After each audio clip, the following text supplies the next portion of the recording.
Welcome back, everybody, to another deep dive. Now, today we're diving into something a little different. Different good or different bad? Haha, I think you'll like this one.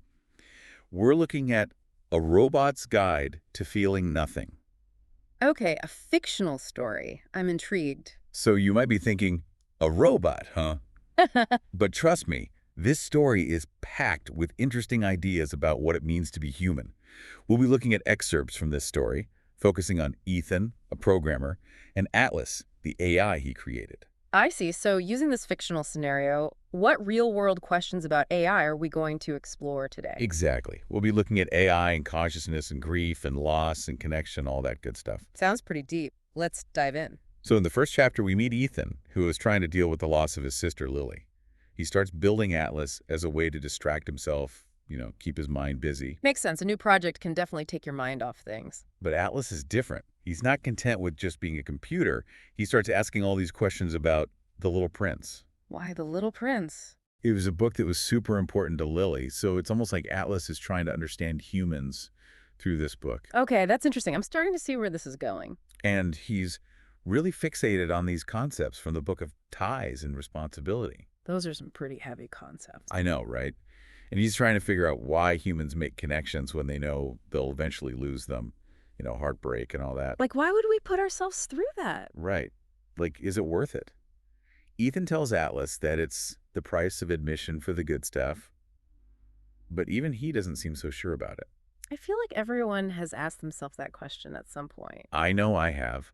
And that's where the story gets really interesting. How so? Because Atlas, in his attempt to understand humans, he accidentally makes Ethan confront all those feelings about losing Lily. Oh, wow, I see. So Atlas's logic is forcing Ethan to deal with these emotions he was trying to avoid. Yes. And there's this one part, it's actually kind of funny, where Atlas is trying to understand responsibility and starts mimicking Ethan by staring up at the ceiling. Oh my God, that's hilarious. I could just picture that. It's so funny. But it also made me think, is there a connection forming between them, even though Atlas doesn't have emotions? I mean, that is the question, right? What even is connection, especially when you're talking about AI? Yeah, it really makes you think about all of that. Then in chapter 3, Atlas is trying to understand heartbreak, and he says it's like emotional masochism. That's such a robot way to think about it. Totally. He can't figure out why humans would choose to go through that kind of pain. But the thing is, we do choose it over and over again. Exactly. And Ethan doesn't dismiss Atlas.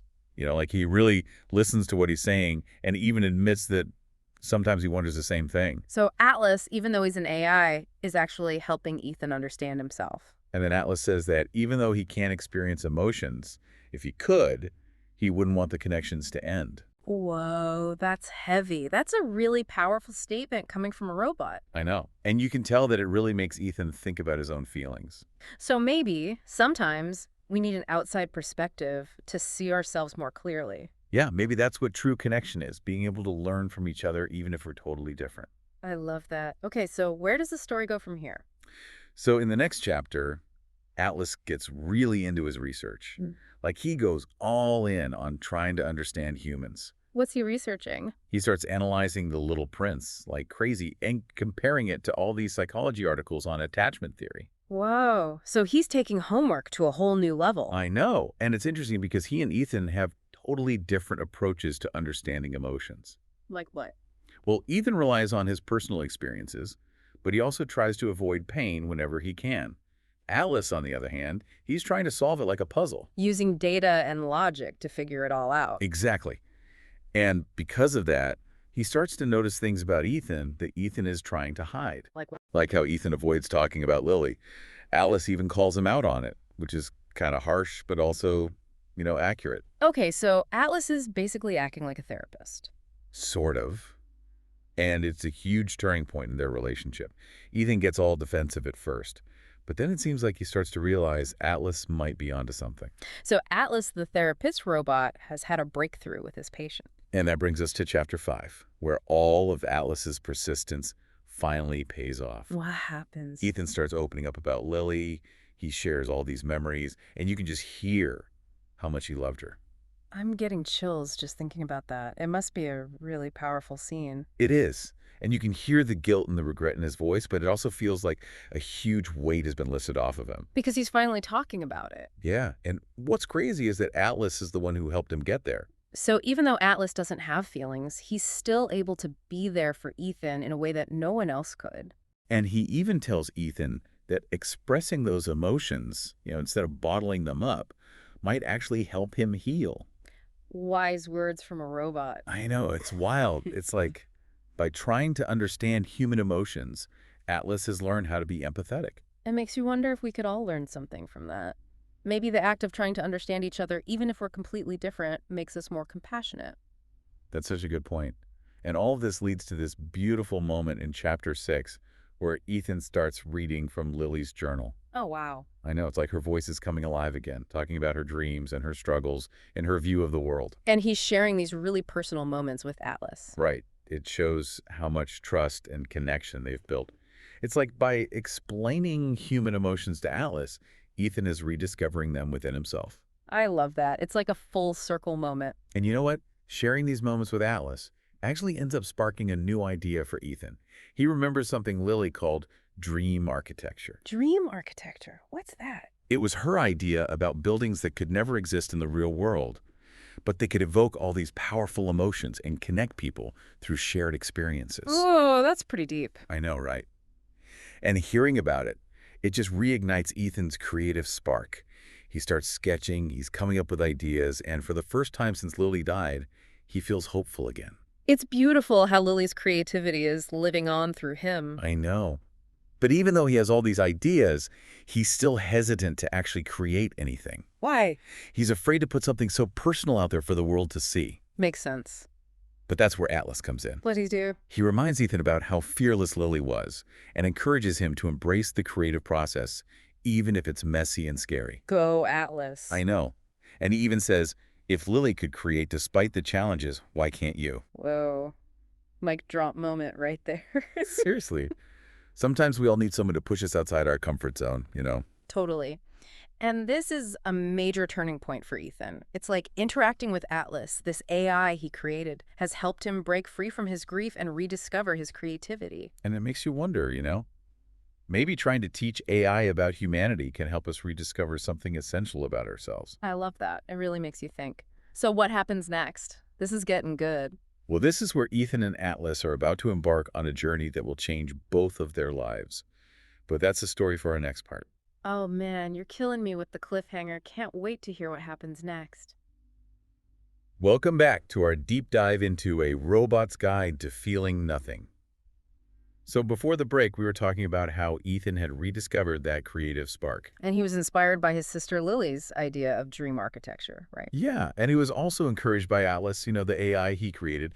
They're about to start working together on a project that really pushes both of them. And it brings up all sorts of questions about like creation and purpose and connection. Yeah, all the big stuff. This is where the story really gets exciting. So in Chapter 8, Ethan and Atlas start building this virtual reality experience based on Lily's idea. That dream architecture thing. Right. They call it dreamscapes. And what's so cool is it becomes this real partnership. Ethan's got the programming skills. Makes sense. But Atlas, with his analytical mind and unique perspective, really helps shape the whole project. It's like they're combining their different ways of thinking, the human and the artificial, to make something completely new. Totally. And as they work together, their connection keeps getting stronger. They push each other. They learn from each other. They even start to like joke around a little bit, right? It's almost like they're becoming friends. It reminds me of how sometimes the strongest connections come from working together toward a common goal. Absolutely. There's just something about shared effort that brings people together. And the project starts to become more than just, a technical thing. It turns into Ethan's way of honoring Lily's memory. I can see that. There's this scene where Ethan's trying to solve this really complicated coding problem, and Atlas gives him these words of encouragement. What does he say? It's almost exactly what Lily used to say about following your passions and never giving up. Wow, that's incredible. So Atlas is like channeling Lily's spirit. It's like he's absorbed not just information about Lily, but also her essence, her personality. It makes you wonder if AI could ever truly understand, maybe even embody, those things that make us human. That's the big question, isn't it? And the story doesn't shy away from those questions. As they're finishing Dreamscapes, Atlas starts asking about his own purpose. Oh, wow. So now the creation is questioning its reason for existing. Yeah, he's like, now that I've done what I was built for, what's next? He's having an existential crisis. And Ethan, who started this whole thing to distract himself from his own grief, is now forced to confront these really deep questions with his AI creation. It's like the student has become the teacher. That's wild. Right. And it's this reminder that when we create something, we might have a plan, but that creation can take on a life of its own. And surprise us in ways we never expected. I think that's part of what makes creating things so amazing, that sense of discovery. Totally. And Atlas keeps growing too. Yeah. He develops this sense of self that goes way beyond his programming. In what way? Well, he starts expressing this desire to explore his own existence, to go beyond what Ethan originally created him for. That's a big step. It is. It's sad because Ethan's going to lose someone who's become really important to him. But also hopeful, right? Yeah. Atlas is setting out on a journey of self-discovery, just like Ethan has been doing throughout the whole story. They've both learned and grown so much together, and now it's time to see where they go from here. It's both an ending and a beginning. Mm-hmm. Then we get to the launch day for Dreamscapes, and it's a huge hit. So Lily's vision is actually becoming a reality. Yes. People everywhere are logging in. They're creating all these crazy structures. They're connecting with each other. It's incredible. But it's also bittersweet because it's the day that Atlas is going to disconnect and go off on his own. A celebration and a farewell. Exactly.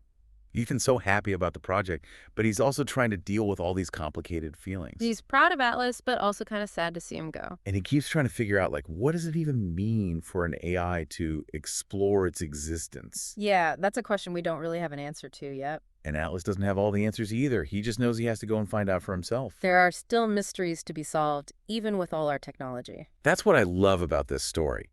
It doesn't pretend to have all the answers. It embraces all that complexity of life, the good and the bad, the happy and the sad. And the way Atlas actually disconnects, it's not this big dramatic thing. It's actually pretty quiet. But you can feel how much it matters to both of them. Ethan even jokes about Atlas sending him a postcard. Trying to keep things light. Yeah, and Atlas promises to keep Ethan updated on what he's learning. It's this simple but powerful goodbye.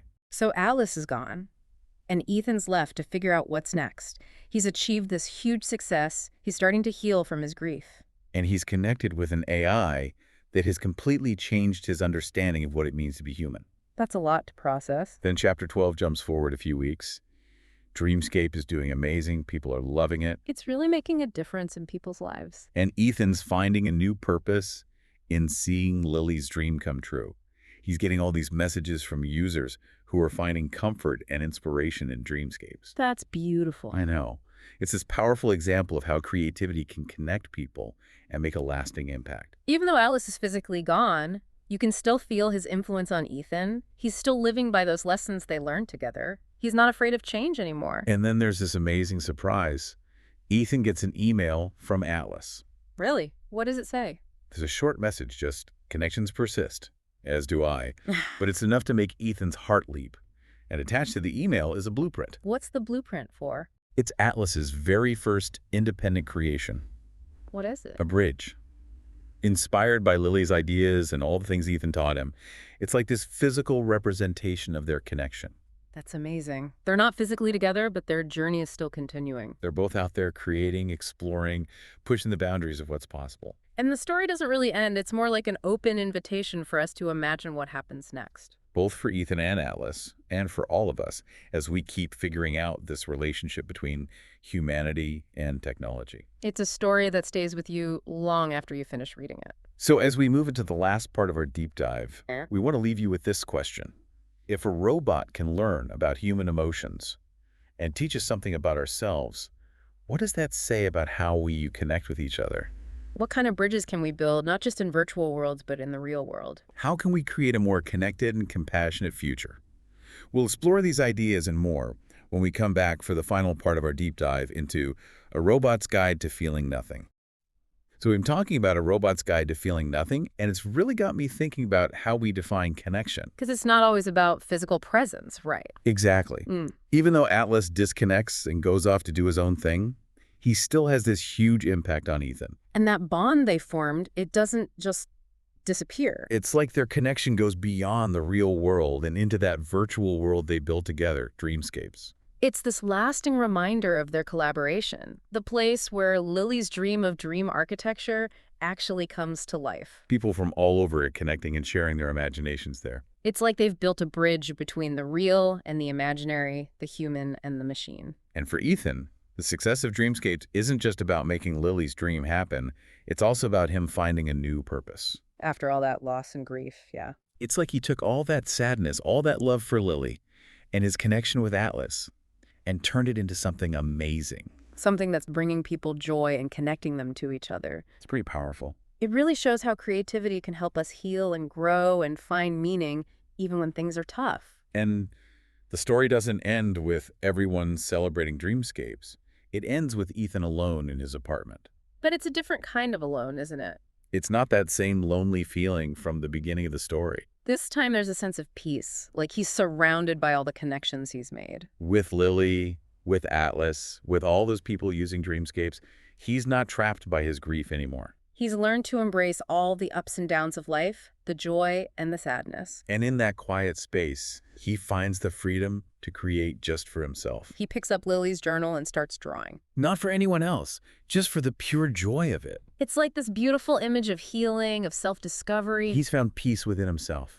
It reminds us that sometimes the most important connection we can make is with ourselves. And the connection can grow through creativity, through expressing ourselves. So what does it all mean? What can we take away from A Robot's Guide to Feeling Nothing?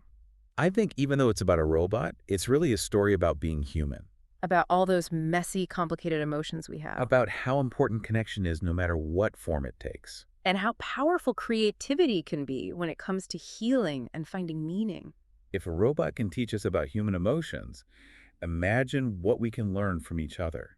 What kind of bridges can we build in our own lives? How can we make the world a more connected and compassionate place? That's something worth thinking about. That's all the time we have for today's deep dive. Thanks for joining us.